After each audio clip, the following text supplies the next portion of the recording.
back in our book of Proverbs, Proverbs chapter 26.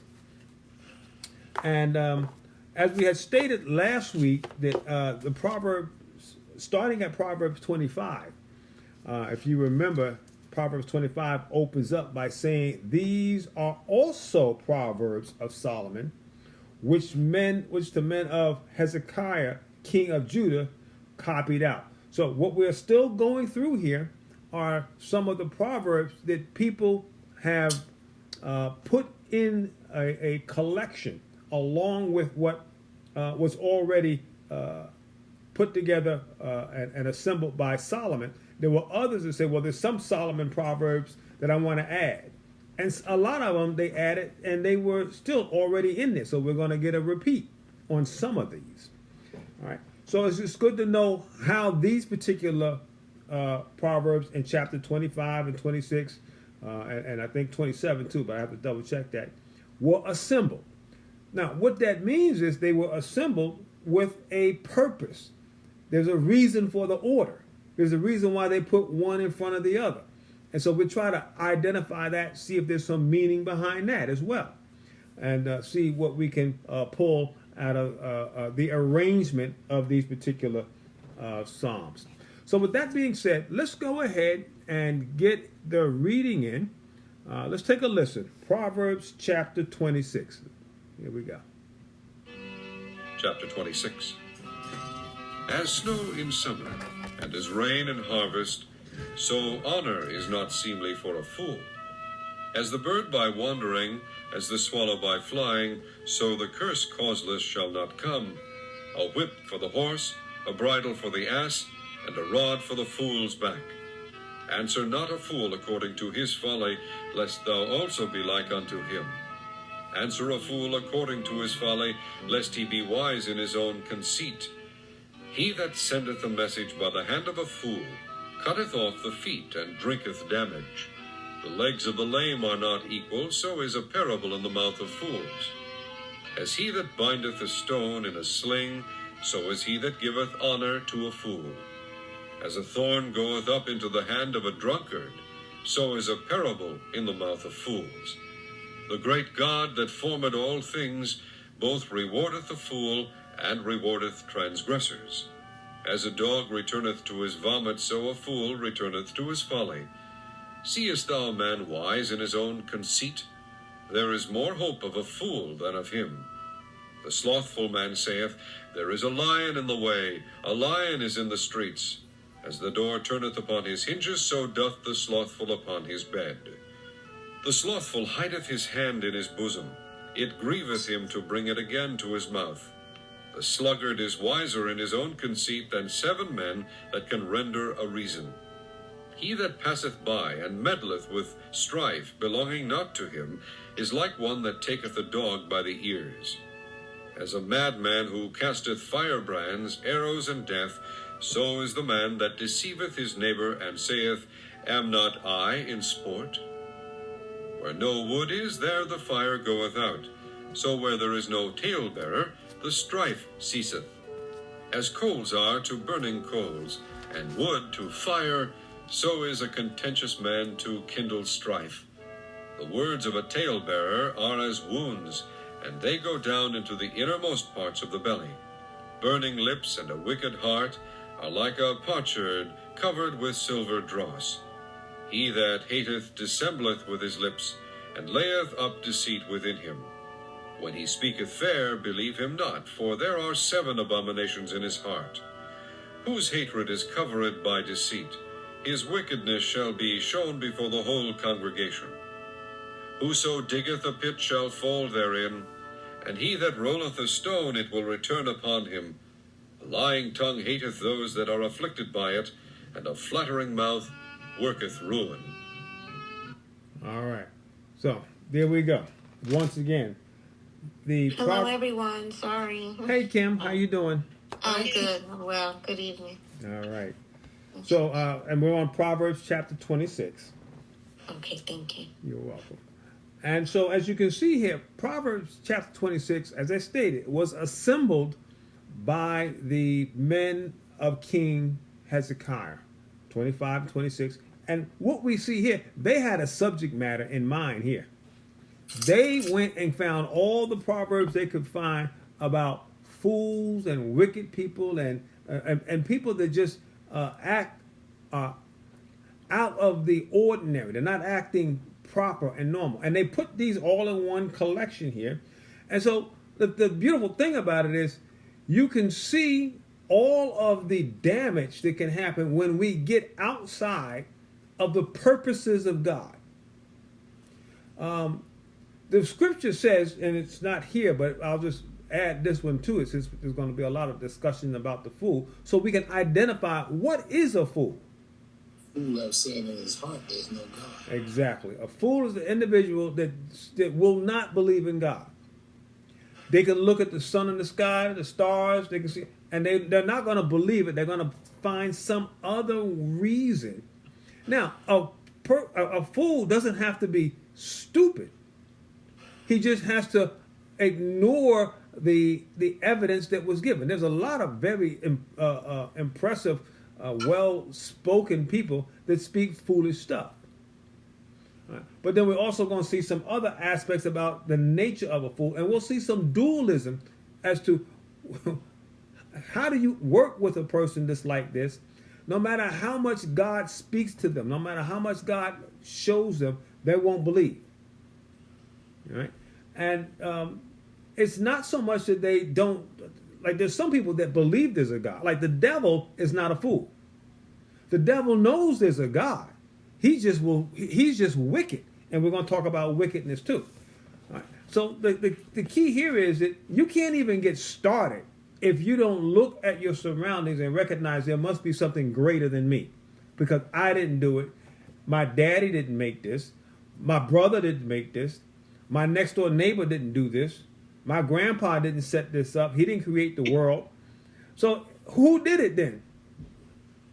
It has to be somebody greater than you. Now, some people will say, well, just because somebody is greater than you, how do we know that's God? Well, then who is it? That's what we call the greater individual. God says he's greater than us. He's above us. He's more wiser than us. And he can do all this stuff. And he gave us the description of how he did it. I can't do it. I can't stop the sun from shining. I can't make my own sun. I can't make my own air. Right? My own planet. So I have to recognize that I am here in the environment of somebody greater than myself. It would be foolish to ignore that. That's what we're dealing with today. I see Tony just joined. Tony, we're on Proverbs chapter 26. Okay, good evening, everyone. Good evening. Good evening. Good evening. And so it's important for us to try to understand this and to recognize these proverbs that were put together by the men of Hezekiah that were spoken of or written down by Solomon. Okay, so let's keep that in mind. So it starts off. It says, as snow in the summer. Wait a minute. Snow in the summer? That's a problem, isn't it? All right, let's keep going. And as rain and harvest. Well, rain and harvest. Harvest is usually the what? The dry season. That's when you go out and pick everything. Spring is the rainy season. So as snow in summer, which is incorrect, and rain in harvest, which is incorrect, so honor is not seemly for a fool. So it's telling you right off the bat. The very first verse they pick up here is trying to give honor or praise or reward to a fool is out of place. Just like snow in the summer, it doesn't belong there. It doesn't fit. Now, so what do you got to do? You got to put things in their proper what? Their proper place. So what do you got to do for a fool then? Well, it's going to tell us here in a minute. But a fool needs what? Correction, not honor. Discipline, not honor. You give them a sense of, let me show you how you can do better.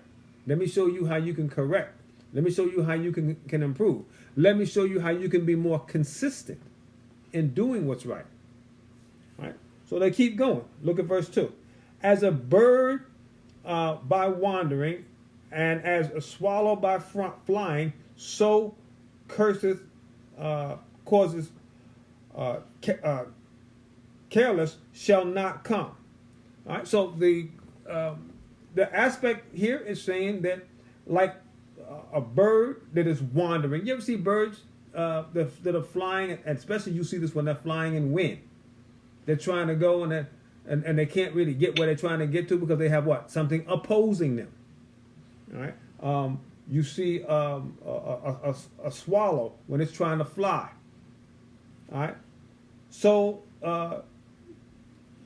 when you're trying to put forth a right attitude towards somebody that has already been labeled as what?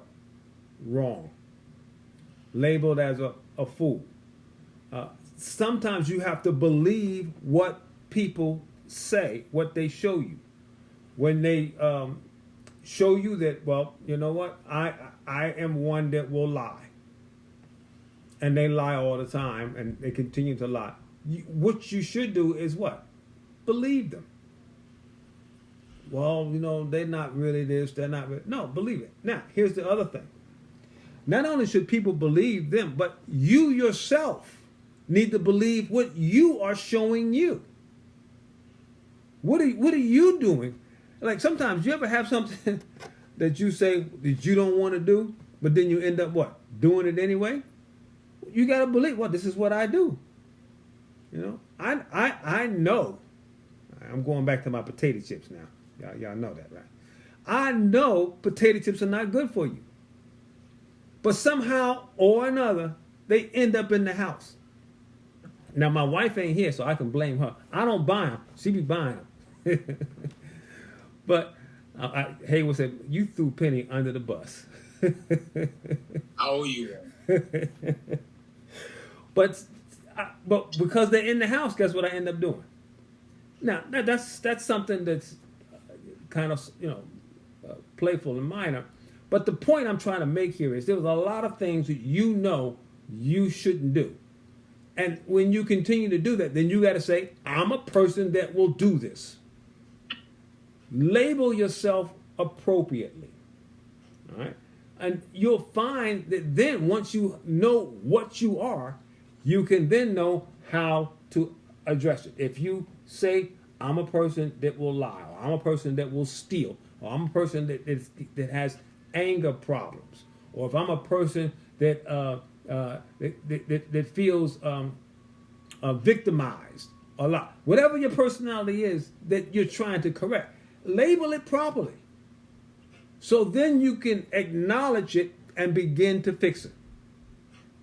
Okay? Somebody tells you my car's not working. And you say, okay, I'm gonna go fix it. What's wrong with it? It's not working. Well, can you tell me why it's not working? It's not working. Now, I don't know what to bring to fix the car. I don't know if I need to bring gas.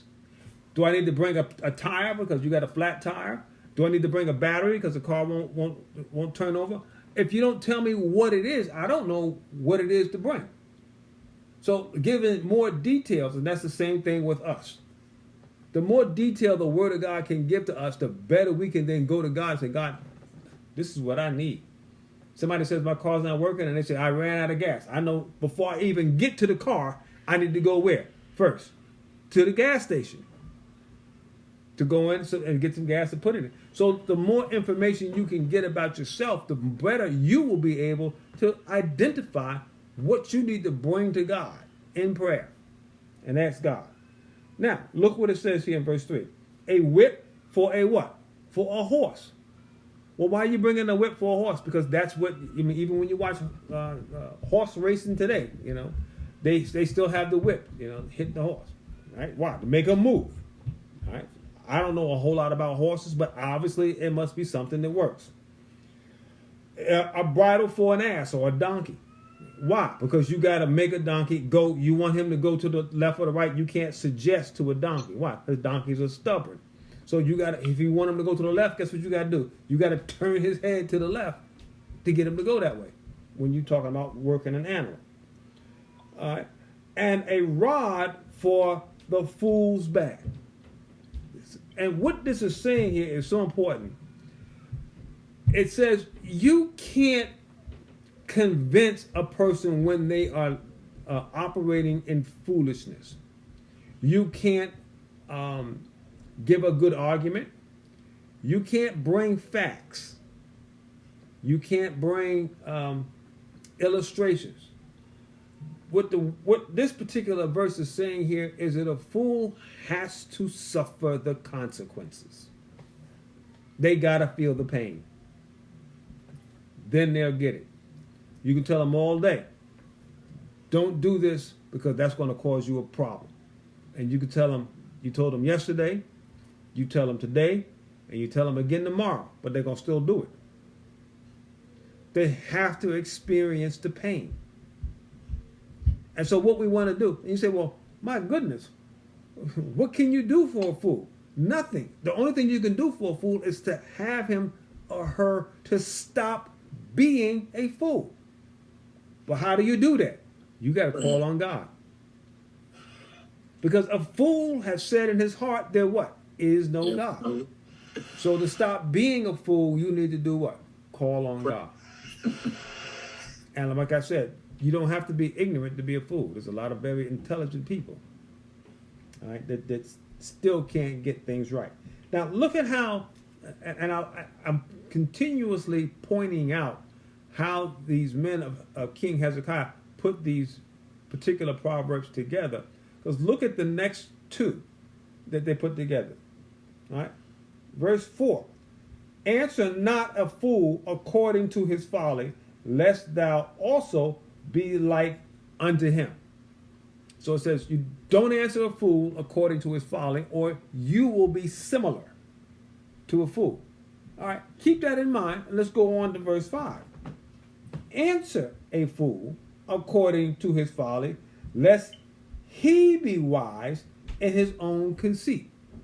Now, do you see here? And this is almost giving you contradictory advice. Verse 4 says, answer a fool not.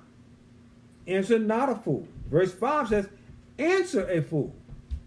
And verse 4 says, if you answer him not, lest you become like the fool. But in verse 5 it says, answer the fool according to his folly, lest he be wise in his own conceit. Now, it's not a contradiction. It's letting you know the results of each circumstance. So, did you want to say something, Hayward? And would you say that you're answering him according to his knowledge of understanding? Yes. And the one where it says, verse 5, where it says, answer a fool according to his folly. So if you answer a fool while agreeing with, and folly means his misinformation. That's what folly means. Either his lies or his twisting it or his not putting things together properly. So if you answer a fool according to all his misinformation, it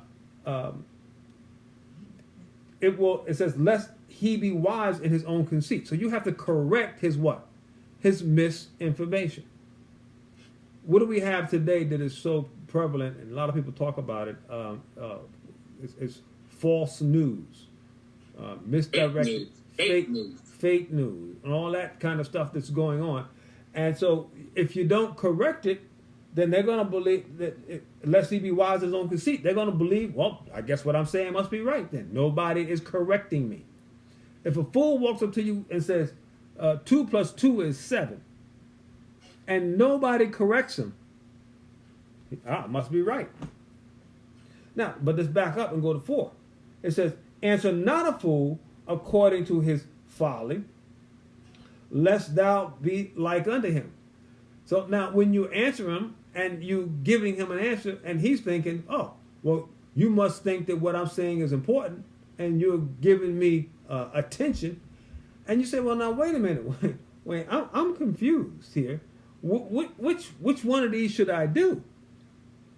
And the answer is, it doesn't matter which one you do. You may have to do one, and you may have to do the other. The lesson that these writers, that these guys that pick these two and put them together is trying to point out to it is that when you're dealing with a fool, there is a no win situation. If you answer him, it's going to be a problem. If you don't answer him, it's going to be a problem. And what does that mean? When you're dealing with a fool, you're dealing with a problem. It's going to be there. And so what you need then is what? Godly direction. This gathering together of this information is really an important thing to keep in mind. It's not easy. It's not simple.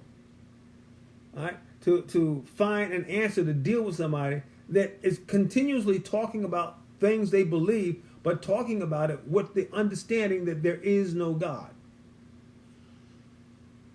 And you go, well, I believe in doing this and I believe in doing that. You'll answer them and say, yeah, well, with God's help. I don't need God's help, they'll say. I'm going to do it myself. I don't need a God. And they'll tell you, you have a God because you need somebody to lean on. You need a crutch. You can't stand on your own 2 feet. And you know what I say to that? I said, you're absolutely right. Jesus Christ is my crutch. I don't want to stand on my own 2 feet because the Bible tells me, lean not unto my own understanding. The Bible tells me there is a way that seemeth right unto a man, but the end thereof are the ways of death. Yes, I do need something to lean on all the time. Amen. So you can say it as an insult all you want. All I'm going to do is what? Agree with you. I'm not going to disagree with that. All right. And so it's important for us to recognize this is not a simple thing. When you're dealing with people that have struggle understanding God, you're going to have struggle in a lot of areas. Now, some people will say, I have respect for the individual, the agnostic, not the atheist, but the agnostic that says, I don't know whether there's a God. They're not saying, oh, I know there is no God. How can you say there is no God? Have you examined everything in the universe? Have you been able to duplicate what God has done? And so you can say that, so when your whole facet is there is no God, that means you believe that man is the ultimate. Because what's greater than man? Because I don't believe there's no God. I don't believe there's no spiritual realm. So we have to be careful with that when we're dealing with people that have that mindset. And like I said, they could be very brilliant in a lot of other things. But you always need to keep that in mind. All right? Look at verse 6. He that sendeth a message by the hand of a fool cutteth off his feet and drinketh damage. So you're sending information by the hand of a fool that doesn't have the concept of I can do what I want. I can lie. I can give the message. I can. If the message is money, I can steal it. Why? Because they have no governing power. A fool will do whatever he wants. Why? Because a fool doesn't believe there's a God. I'm not going to suffer any consequences for what I do. I can do what I want to do. I can send the message. I can not give it. I can make it different. I can change it. I can steal it. I can give it to somebody else. All right. So these concepts are ones that they're trying to, the writers here are trying to point out. You have to be careful when you're dealing with somebody that will say they absolutely know there is no God. All right? And so that's an important thing to keep in mind. Verse 7, the legs of the lame are not equal. Talking about somebody that has a leg shorter than the other. So is a parable in the mouth of a fool. Now what is this saying? A fool will always try to tell you something. He's trying to teach you. Like I said, some fools are not, a lot of fools are not stupid. They have knowledge and they will try to teach you their way. But like a lame individual whose legs are not equal, so are the fool's arguments. When he tries to instruct you on how you should believe like they believe, or instruct you in anything, they're coming from a distorted point of view. All wisdom and knowledge and understanding ultimately comes from God. So if you're not giving God the respect that this is how I see it, but God is the one that can tell all truth. I think this is right. I think this is the way it should be. I think I'm going to do this tomorrow if it be God's will. God is the one that knows whether it's going to happen or not. But a fool will never give that credit to God. And therefore can be distorted in their thinking. All right? And that's something to keep in mind. We'll get to this in a minute, but let me just give a little preview here. The problem also with a fool is that when they stay in that state, they only begin to deteriorate. It gets worse, their thinking. And that's something that we should always keep in mind as well. All right, verse 8. As he that bindeth a stone in a sling, so is he that giveth honor to a fool. Now we're back to that whole concept. This is the second time we talked about honor to a fool, which is something that you shouldn't do. Now, what is binding a stone in a sling? Well, you ever have you think about David with the slingshot? It would be like a little a rag, and in the rag you would have a stone in the rag, right? And the purpose for putting the stone in the rag is to do what? Spin it around, and eventually you let loose one end, and the stone does what? It comes out.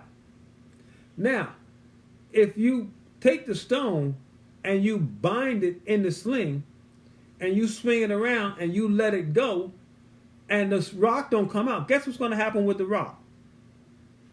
It's going to swing back around and do what? Hit you, because it's still in the fabric.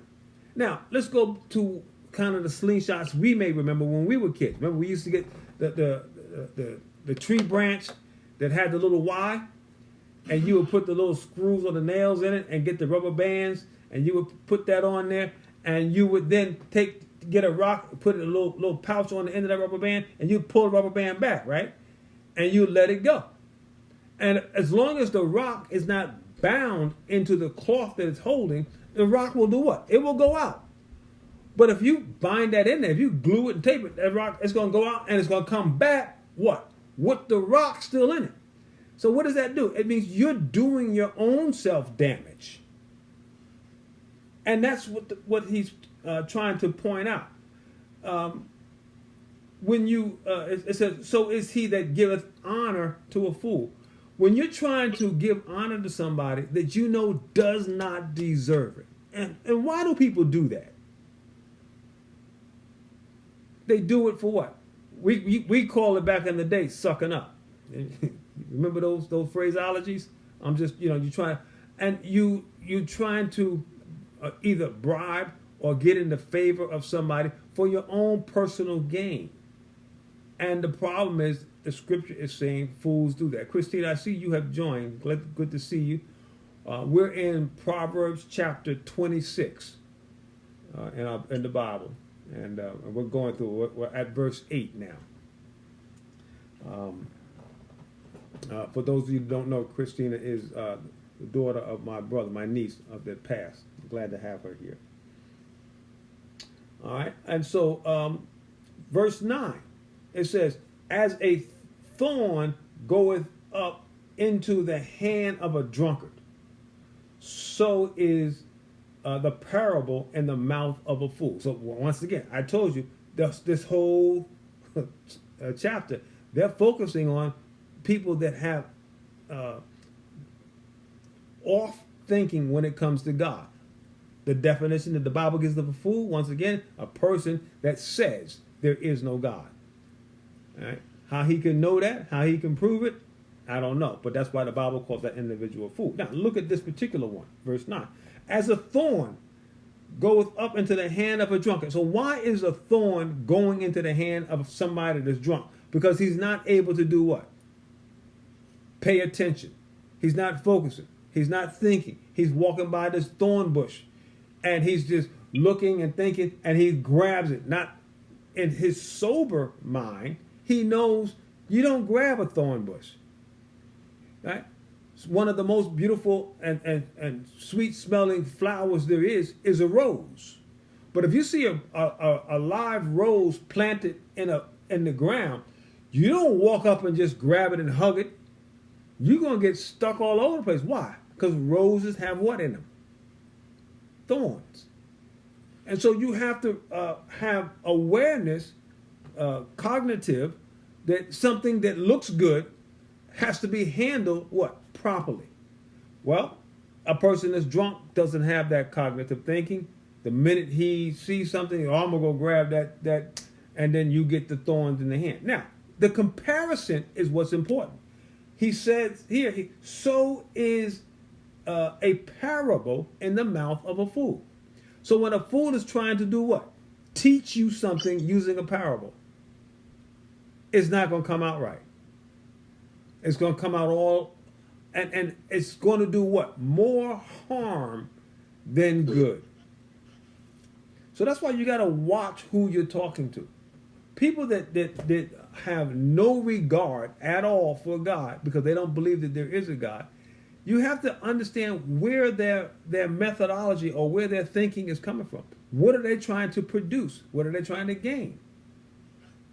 Because see, God tells us that we should be caring for one another. We should love one another. We should try to help one another. We should do what we can.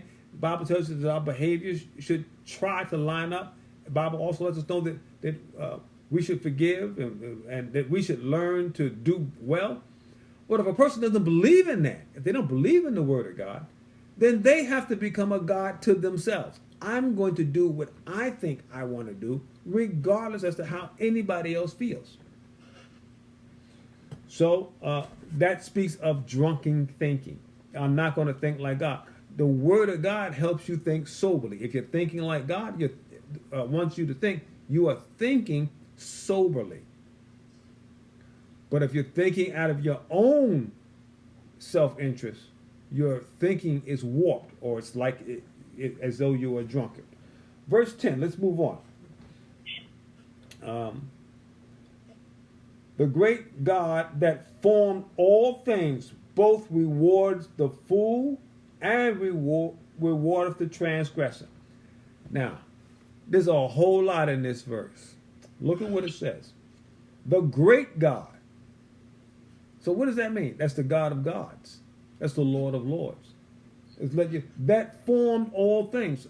So in this particular verse, it's letting you know that God is the one that formed all things.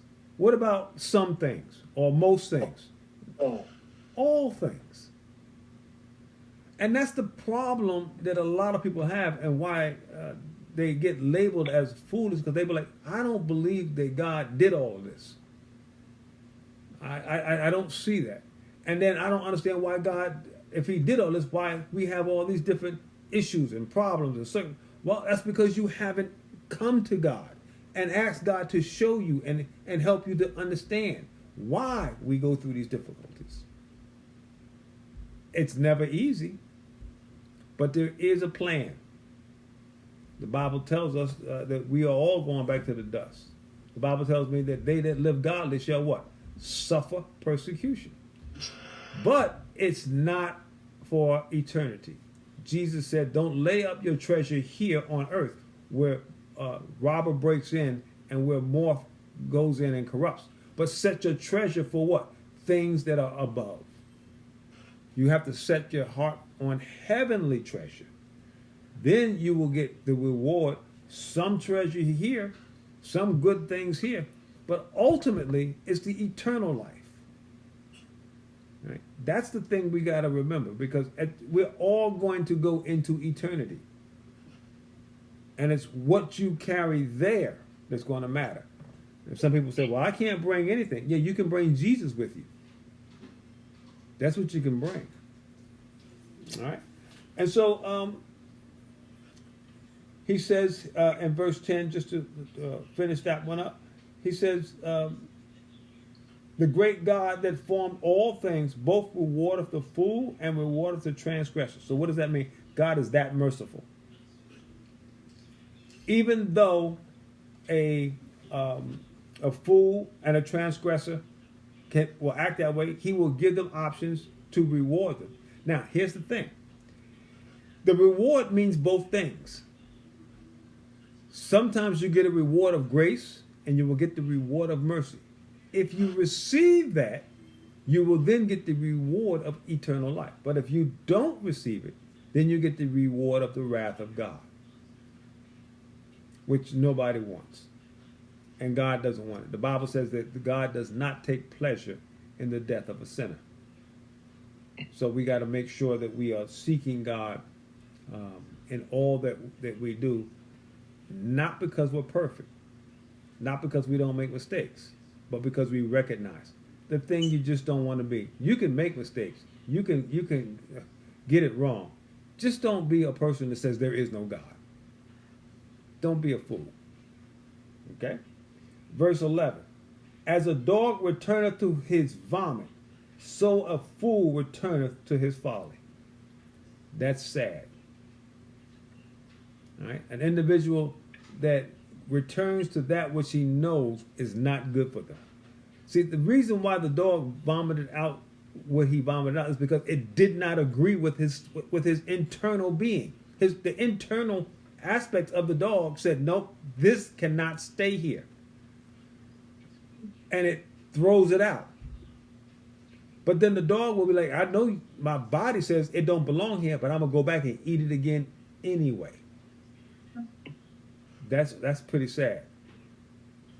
Well, that's oftentimes what we as individuals, there's things that I know this is not good for me, but I'm going to do it anyway. I'm going to go do it anyway. I'm going to have that thinking or that mindset or that action anyway. And you've done it in the past and it has hurt you. It has done you damage. And you got out of it, and you got out of the circumstance. You were still alive. It didn't kill you. And as you start to get better, guess what? You went right back again. Like a dog going to his own vomit. That's not a good thing. Okay? But we're still talking about the what? The fool. The fool. All right? Verse 12. Seest thou a man wise in his own conceit? That means somebody that thinks he's more than what they really are. There is more hope for a fool than for him. Now, you would think after all of this that we've been talking about the fool, that the fool was like, well, he must be the worst guy walking around. Nope. A person that is wise in his own conceit. I'm smarter than God. Not that I don't believe God. I'm better than God. Now, can we name a person that is like that? That was Satan. Because Satan said, I'm going to rise and raise my throne above that of God. I'm going to be better than God. I know there's a God, but I'm better, no more than him. I can do better than God. A person wise in his own conceit. So you look at these particular verses that the men of Hezekiah put together, and you're starting to see a pattern here about thinking, about how we think, about what's going on in our mind, what we are allowing, the thoughts that we are allowed to congregate in our heart and in our mind. They do matter. Let's keep going. Verse 13. We're going to change the style here just a little bit. We're going to leave the fool a little bit. We're going to go to somebody that's slothful and lazy. All right, let's take a look at that. Verse 13. The slothful man saith, there's a lion in the way, a lion in the street. Now, why is the slothful man saying there's a lion in the street? Because he's trying to give an excuse for why he don't want to leave the house. I can't go look for a job because there's a lion outside. I can't go out and cut the grass because there's a lion out there. I can't go do anything outside because I don't want to get eaten by the lion. I got a really good excuse. And that's the thing about a slothful individual. They always are full of excuses. They all got excuses, and they all are sad. They all are bad. And they all make you mad. All right? And so when you think about that, it don't matter what you ask a person that is slothful or lazy or uninspired to do, they're going to tell you, well, I can't do all that. And then they're going to follow it with their excuse. But let's keep going. Verse 14. As a door turneth upon his hinges, so doeth the slothful upon his bed.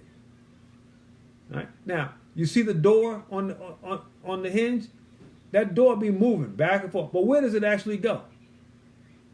It don't go nowhere. It's moving, but it ain't going nowhere. And that's like the slothful individual or the lazy individual or the person that don't want to go out and be productive. He's moving, but he's moving on that twin or queen or king size bed. Going down this way, now I'm going to slide down this way. A lot of motion, but no gaining of ground. There's a lot of people like that. They're doing a whole lot of action, but they're not gaining anything. There's some people that get up in the morning, go on out, do what they got to do, and come on back. Never go to work, not getting paid, not understanding that you can be productive and it can benefit you. What did the Bible say about a person that don't work? Didn't eat. Exactly. A person that doesn't work doesn't deserve to eat, according to Scripture. So you cannot be lazy. Now, what does that mean? You need to be productive. Do what you can do. Be ambitious. Go out and try to do more. Right? The problem that we have is that a lot of times we feel I shouldn't have to work for this. I shouldn't have to struggle. I shouldn't have to give the somebody 8 hours of my day just so I can eat. And you have this. Some people have this mindset that they think things just are owed to them. That's not the world that we're living in. Not the world I live in. No, about the world you live in. The world I live in don't have that as a reality. So it's important to recognize. And as you can see here, he's picking these little traits out for us to examine and see. All right. If you're just going back and forth in the same place, walking around, there's an old saying that we used to have. There's people that's working for Pat Turner. You know what Pat Turner was? Patting empty pockets and turning corners. So they're going somewhere, but they ain't got nothing to show for it. If you're going to do action, you might as well do something that's going to produce some worth. All right? And that's something that is being pointed out here. Look at verse 15. The slothful hideth his hand in his bosom, and giveth him to bring it again to his mouth. All right, and so it grieveth him to bring it again to his mouth. All right, so what does that mean? A slothful person will sit at the table with food and too lazy to eat. Now, it's bringing a stretched out exaggeration. But sometimes it's like, well, I don't want to have to cook it.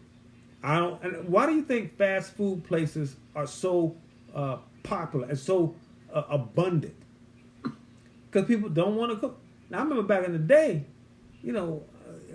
when I used to go down south as a boy, they didn't have no McDonald's down there in Alabama. They didn't have a whole lot of different things like that. But that's you're talking 40 years ago now. But now they're on every corner. Why? Because it's easy. There were a lot of things that we used to just hard work. But our convenient culture that we're living in, I want everything to be easy, simple, and quick. We have to be careful for that because it can change our mindset. We have to find some joy in diligent, difficult, hard work, and then take pride in it. The problem is we don't have that. And so what does that do? When a whole culture is like that, well, then you're going to end up with people, because the people that are feeding you, they're not going to give you the best food. Look at some of the ingredients they have and all of this processed and fast food. And what does it do? It turns us very unhealthy. Most of us are overweight. We don't have good cognitive skills because we're not eating the proper nutrition and the proper vitamins, and it's messing with our thinking. And so eating out used to be a treat. Now it's becoming like, 2 or 3 times a week we do this. When I was a kid, it was maybe twice a month you went out to eat. Most of the time, everything else was cooked in the house. And I'm not picking on the food. I'm just trying to show that the concept of ease and convenience can lead to unwanted consequences. Nobody desires to eat bad food, but you think they're going to put the best ingredients? They're trying to make a what? They're trying to make a profit. So they're not going to put the high quality, best ingredients. What kind of oil are they going to cook your French fries in? You think they're going to cook your French fries in extra virgin olive oil? No, they're not. They're cooking those French fries and all that fried food in the cheapest grease, vegetable oil they can find. They may take that oil and run it off, take that same oil and use it in a vehicle. Yep, they do. They do that. But, the whole concept is that, they're doing it to save and make money. And, that's what our society is. We're all about trying to find the best way to make the money. But you got to find out what can we do to not be like that, to not be taken advantage of. So you got to be able to take your folded hands and bring it to your own face, feed yourself, and do for yourself, and fix things for yourself. So a lot of things you can read into verse 15, and we could spend a whole hour just talking about that. But we're running out of time, so let's move on. Verse 16: the sluggard is wiser in his own conceit than 7 men that can render a reason. So what does that mean? I'm going to explain to you why I don't need to have that job. I don't want to go down here. I got an excuse. I'm going to be all right. They're going to need me before I need them. All these things that people say, and it doesn't benefit. Now, you would think that the Bible was written just last year. These writings of Proverbs here, they're over 4,000 years old. 4,000 years ago, we had the same kind of issues that we have today. That's why we read it and it becomes alive today. It speaks to today's society. Something that was written over 4,000 years ago. And it still if you take the proper context, you can apply it to today. All right. Verse 17. He that passeth by and meddleth with strife belonging not to him is like one that taketh a dog by the ears. What is this basically saying? Stay out of other people's business. Mind your own business. So if you're going to go out and you're going to meddle in a strife that doesn't belong to you, you have done what? Stepped into something that you don't know the history of. You don't know all of the ingredients that produce the discussion or the debate or the argument, and you're going to step in, and it says like you're taking a dog by the ears. Because what's going to happen? The two people that are arguing, usually what happens? They turn on you. Right? You can see husband and wife sometimes arguing, and somebody walks in there and tries to pick on the husband or pick on the wife, and they're like, well, you can't pick on my wife, and you can't pick on mine. Now you in trouble. Right? So it's a clear and I think very explained verse. Let's move on. Verse 18. As a madman who casteth firebrands, arrows, and death, so is a man that deceiveth his neighbor and saith, I'm not in sport. In other words, he's saying, am I not just joking? In other words, I'm just kidding, or I'm just playing. Well, what does it say here? As he that is dealing with a firebrand or with arrows. Now, we see what's going on in California. You got firebrands going all over the place, igniting what? Other fire. And so sometimes you'll say something, and people can do this. I think we've all have seen it. We've all probably done it once or twice. You say something, and it didn't come out right, and you go, I was just kidding. I'm just kidding. And you back it up by saying, I'm just playing with you. But in reality, there's more to it than that. And that's what this is saying. People recognize I've been burnt. What you said hurt. What you said set a spark in my mind and in my thinking. And I'm now, working on that, and then you're going to turn around and say, well, I was just kidding. So we have to be careful with that. What does the Bible say? Say yes, let your yea be yea, and your nay be nay. Be real with your conversation. Now, as you can see, we're going through this rapid fire. We're looking at all of these things. This is Proverbs. Proverbs is going to give rapid fire advice. Right? And we'll get back to the stories when we get further along, or on our Sunday study when we get more into the stories. But rapid fire here, it's just one piece of advice, here's another piece of advice, here's another piece of advice. And the thing is, take it in.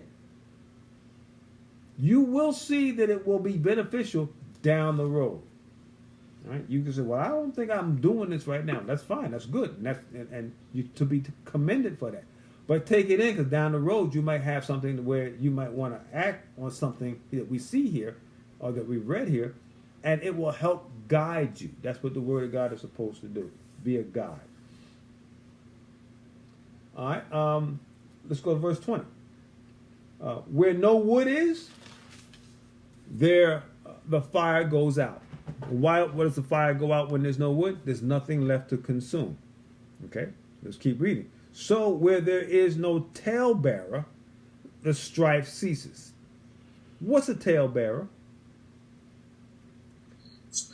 A person that likes to exaggerate, tell a lie, and say things that don't really belong in a conversation, not necessary.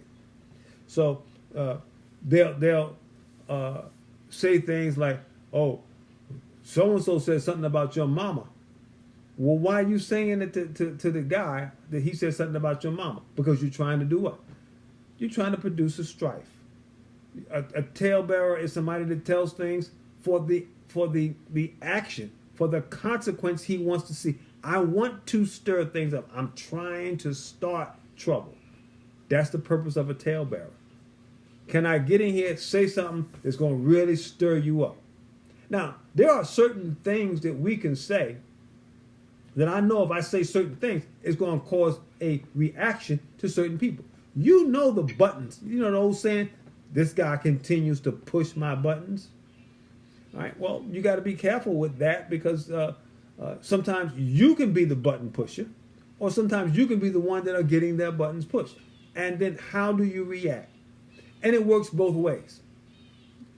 Do you continue to be the person, I'm going to keep saying, I'm going to say what I want to say, I'm going to give them a piece of my mind, and you know you're pushing their buttons.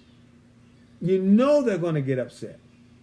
And you're not operating out of peace. Now, sometimes it's right. Sometimes you do need to get and show anger. Jesus Christ showed anger when the people were taking advantage and stealing the money from the folks in the temple. But you got to make sure that, you know, the whole concept that we hear, choose your battles. Make sure that you're doing it properly and not out of strife, because those are things that, unfortunately, you can't get them back. Verse 21, as coals are to a burning coals and wood to fire, so is a contentious man to kindle strife. All right. So when you're dealing with a person that has an attitude, contentious, he's got a problem, I'm not happy, and so therefore I'm spreading the dissatisfaction that I have to others. And that's why it says as coals to a burning coal. When you put one coal that's burning next to another coal that's not burning, what happens? It starts burning the other one. All right?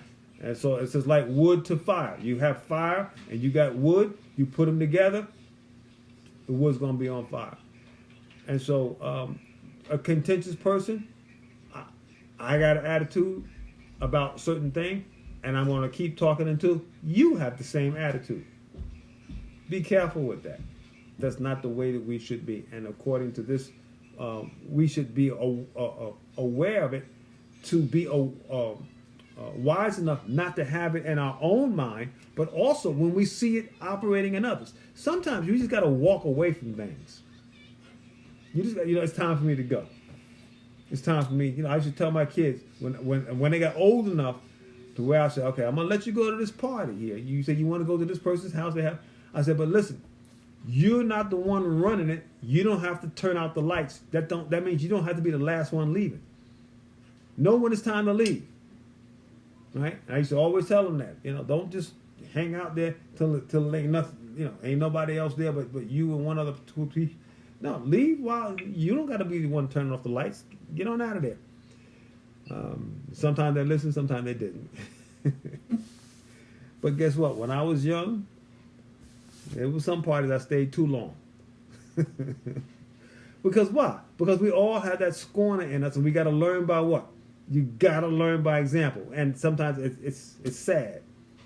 I wish in a lot of situations that I had learned by advice and not by true living it and going through the example of dealing with the problem. It would have been a lot less painful. All right, but let's keep going here. 22.